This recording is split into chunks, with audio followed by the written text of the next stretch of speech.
Salut ma sexo, une vidéo pour ma question aussi. Comment préparer sa partenaire psychologiquement avant les rapports? Donc, tu veux savoir comment tu peux préparer ta femme psychologiquement pour avoir un rapport qui est vraiment satisfaisant.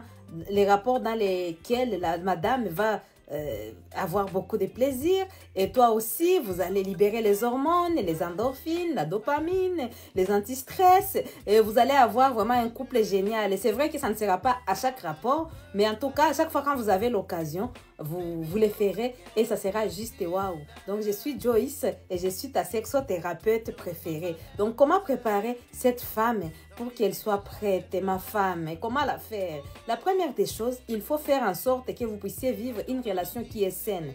C'est-à-dire que dans votre couple, c'est vrai qu'il y a les hauts et les bas, des fois il y a des disputes. Dans chaque couple, c'est comme ça, il n'y a pas de couple parfait. Mais il faut chercher à résoudre vos conflits rapidement. Il faut chercher, toi l'homme en tant que chef de famille, et la femme aussi, voilà, tu peux chercher à avoir cette humilité, à apporter la paix. Moi, les hommes, je les appelle les peace. C'est vous qui apportez la paix dans la famille.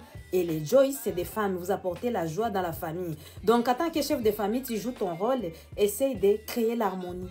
Donc, quand vous avez un petit souci, essayez de résoudre ces soucis rapidement. Parce que les femmes sont émotionnelles. Donc, une femme vraiment qui n'est pas dans une relation qui est bonne, elle va se retrouver à ne pas avoir envie d'avoir les rapports. Parce que la femme, elle a besoin d'avoir une bonne qualité de la relation pour bien se donner pendant les moments des rapports, pour qu'elle soit bien psychologiquement. D'accord? Vous savez que le cerveau, c'est le premier organe sexuel. Donc, faites attention, faites tout pour avoir un couple qui est solide, pour avoir une relation amoureuse qui a des hauts et des bas, mais qui arrive à surmonter ses hauts et ses bas et qui arrive à trouver les solutions dans son couple. La deuxième des choses qu'il faut faire, toi, cher messieurs, il faut que tu sois un bon mari. Ah oui, un bon mari. Ne sois pas cet homme-là qui va dire « Oh, tous les hommes trompent ». Non, ne sois pas cet homme-là. Sois un homme qui sait ce qu'il fait. Tu sais que tu t'es marié à cette femme. Et comme tu t'es marié à cette femme, tu savais pourquoi. Sois fidèle pour toi-même.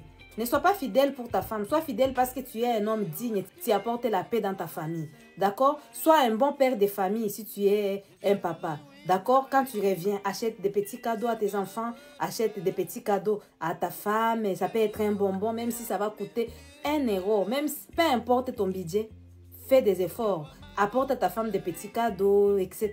C'est important. Troisième point, donc il faut chercher à créer la complicité avec ta femme. C'est-à-dire quoi, ta femme, elle peut être en train de cuisiner, elle peut être en train de faire la lessive, ou elle peut simplement être debout dans la maison et toi tu viens, tu vas lui taper un tout petit peu comme ça sur ses fesses, ou tu vas lui faire des bisous sur les coups. Je ne dis pas que vous êtes pendant les moments des rapports, non. Les enfants sont là, vous êtes dans la maison. Les enfants savent que papa arrive. Quand tu arrives, fais les bisous sur le cou à ta femme. Fais des bisous sur son dos.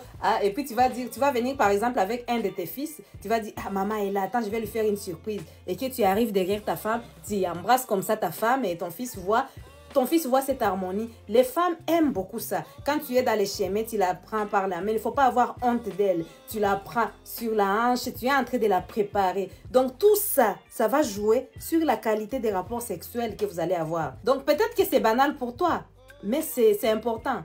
Essaie aussi, si tu peux, de remarquer à chaque fois quand elle a changé de coiffure. Dis, ma femme, tu es belle. Hein? Ah, ma femme, j'aime beaucoup telle chose. Hein? Ma femme, ah, tu es trop belle, ma femme. Donc dis-lui qu'elle est belle.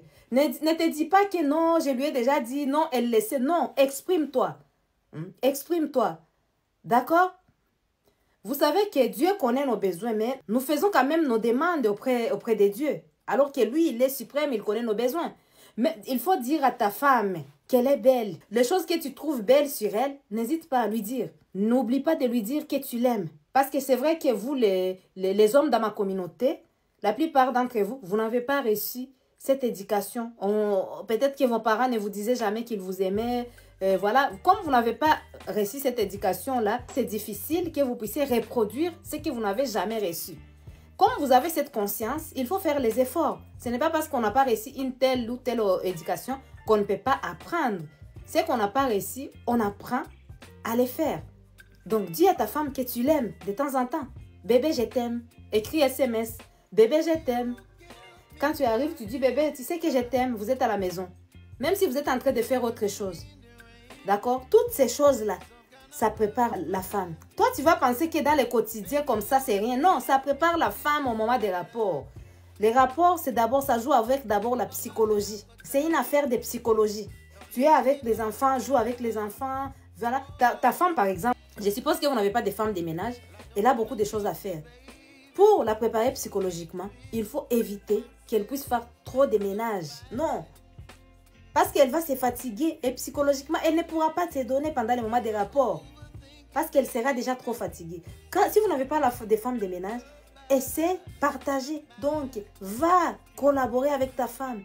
Elle fait la vaisselle, tu nettoies la maison. Elle nettoie la maison, tu fais la vaisselle. Elle cuisine, tu arranges les enfants. Ça ne change rien au fait que tu sois chef de famille.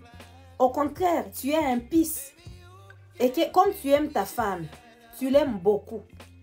Tu prends soin d'elle. Prendre soin d'elle, c'est faire en sorte aussi qu'elle ne puisse pas être trop surchargée. Donc, occupe-toi des ménages. Cherche une femme de ménage si tu as les moyens. Si tu n'as pas les moyens, partagez ensemble ces ménages. Tu peux cuisiner même un œuf pour elle. Bébé, je t'ai fait un œuf. Bébé, tu veux que je t'amène un café. Toute l'attention là. Un homme amoureux là. C'est ça. C'est de ça qu'il s'agit. D'accord?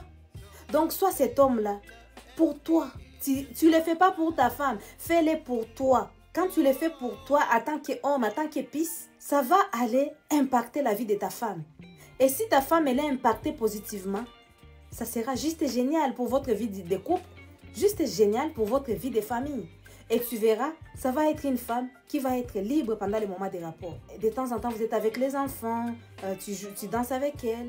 Autre chose que tu peux faire, c'est éviter de lui manquer de respect devant les membres de ta famille. Donc, elle est en train d'être rabaissée par tes frères, par ton père, par ta mère.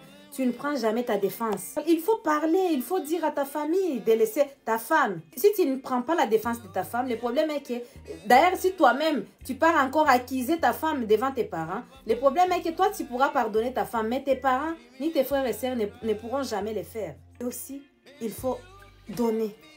Quand tu as, tu donnes. Les paix que tu as, tu donnes. Une fois que tu as fini de la préparer comme ça psychologiquement, pendant les moments des rapports, il ne faut pas être égoïste. Il ne faut pas être aussi, avoir cet ego surdimensionné. Il faut la laisser te guider. Et puis tu peux lui dire, bébé, tu peux te toucher. Donc essaye de la laisser tranquille. Essaye de lui donner confiance en elle parce qu'elle n'a pas reçu d'éducation sexuelle. Quand elle a confiance en elle, quand elle te guide, quand elle fera tout ça, tu verras, ça sera une femme qui sera comblée psychologiquement. Et quand vous allez avoir les moments des rapports, tu verras bien, pendant les préliminaires, ça sera un rapport qui est satisfaisant. Ça sera un rapport où elle va te toucher, tu vas la toucher, elle va se sentir à l'aise avec toi, elle va savoir, ah, mon homme ne me jugera jamais, je suis libre d'être à l'aise devant lui. Et quand elle va se sentir libre, c'est là où elle aura des orgasmes. Et les orgasmes, c'est là où elle va faire des cris, là où elle ne se contrôle pas. Elle va faire des choses parce qu'elle sait que tu es là, tu es en quelque sorte comme son protecteur. Tu la comprends. Elle ressent ça. Et ça sera génial. Ça va t'éviter aussi de chercher un coup, 2 coups, 3 coups. Tu verras que des fois, quand vous cherchez les 3 coups, c'est parce qu'elles ne sont pas prêtes. Donc, ça va t'éviter de faire plusieurs coups parce qu'à un moment, elle sera déjà prête. Avec un coup, elle peut être satisfaite et vous pouvez continuer avec le sextoy, continuer avec les doigts et ça lui fera plaisir. Dites-moi ce que vous en pensez en commentaire. Je vous fais des gros bisous.